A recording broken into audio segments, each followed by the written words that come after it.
മത്തായി എഴുതിയ സുവിശേഷം 1-ാം അധ്യായം. യേശുവിൻ്റെ വംശാവലി. അബ്രഹാത്തിന്റെ പുത്രനായ ദാവീദിന്റെ പുത്രൻ യേശുക്രിസ്തുവിന്റെ വംശാവലി ഗ്രന്ഥം. അബ്രഹാം ഇസഹാക്കിന്റെ പിതാവായിരുന്നു. ഇസഹാക്ക് യാക്കോബിന്റെയും യാക്കോബ് യൂദയുടെയും സഹോദരന്മാരുടെയും പിതാവായിരുന്നു. താമാറിൽ നിന്ന് ജനിച്ച പേരസിന്റെയും സേറായുടെയും പിതാവായിരുന്നു യൂദ. പേരസ് ഹെസ്രോന്റെയും ഹെസ്രോൻ ആരാമിന്റെയും പിതാവായിരുന്നു. ആരാം അമിനാദാബിന്റെയും അമിനാദാബ് നഹ്ശോന്റെയും നഹ്ശോൻ സൽമോന്റെയും പിതാവായിരുന്നു. സൽമോൻ റാഹാബിൽ നിന്ന് ജനിച്ച ബോവാസിന്റെയും ബോവാസ് റൂത്തിൽ നിന്ന് ജനിച്ച ഓബദിന്റെയും ഓബദ് ജസ്സയുടെയും ജസ്സെ ദാവീദ് രാജാവിന്റെയും പിതാവായിരുന്നു. ദാവീദ് ഊറിയയുടെ ഭാര്യയിൽ നിന്ന് ജനിച്ച സോളമന്റെ പിതാവായിരുന്നു.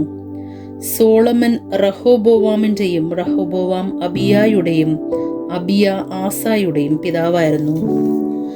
ആസ യോസഫാത്തിന്റെയും യോസഫാത്ത് യോറാമിന്റെയും യോറാം ഓസിയായുടെയും ഓസിയ യുധാമിന്റെയും യുധാം ആഹാസിന്റെയും ആഹാസ് ഹെസെക്കിയയുടെയും ഹെസെക്കിയ മനാസയുടെയും മനാസ്യ ആമോസിന്റെയും ആമോസ് ജോസിയായുടെയും പിതാവായിരുന്നു.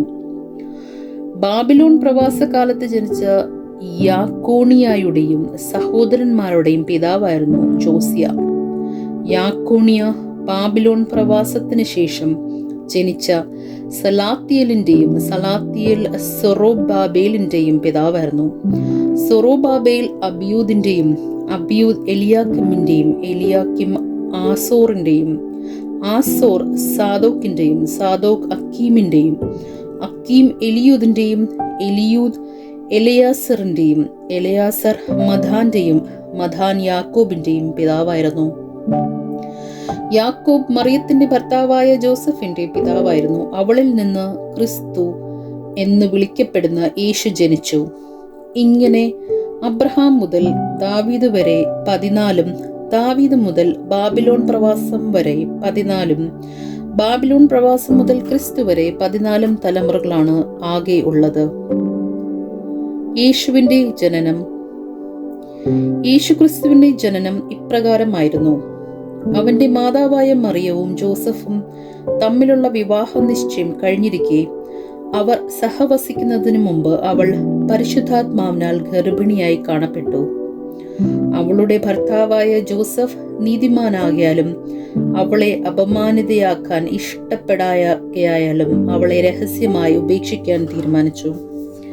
അവൻ ഇതേക്കുറിച്ച് ആലോചിച്ചുകൊണ്ടിരിക്കെ കർത്താവിന്റെ ദൂതൻ സ്വപ്നത്തിൽ പ്രത്യക്ഷപ്പെട്ട് അവനോട് പറഞ്ഞു, ദാവീദിന്റെ പുത്രനായ ജോസഫ് മറിയത്തെ ഭാര്യയായി സ്വീകരിക്കുവാൻ ശങ്കിക്കേണ്ട.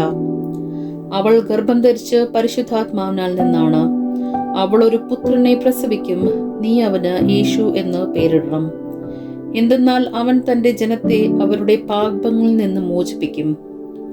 കന്യക ഗർഭം ധരിച്ചൊരു പുത്രനെ പ്രസവിക്കും. ദൈവം നമ്മോടുകൂടെ എന്നർത്ഥമുള്ള എമ്മാനുവേൽ എന്ന് അവൻ വിളിക്കപ്പെടും എന്ന് കർത്താവ് പ്രവാചകൻ മുഖേന അരുൾ ചെയ്തത് പൂർത്തിയാകാൻ വേണ്ടിയാണ് ഇതെല്ലാം സംഭവിച്ചത്. ജോസഫ് നിദ്രയിൽ നിന്ന് ഉണർന്ന് കർത്താവിന്റെ ദൂതൻ കൽപ്പിച്ചതുപോലെ പ്രവർത്തിച്ചു. അവൻ തന്റെ ഭാര്യയെ സ്വീകരിച്ച് പുത്രനെ പ്രസവിക്കുന്നതുവരെ അവളെ അവൻ അറിഞ്ഞില്ല. അവൻ ശിശുവിന് യേശു എന്ന് പേരിട്ടു.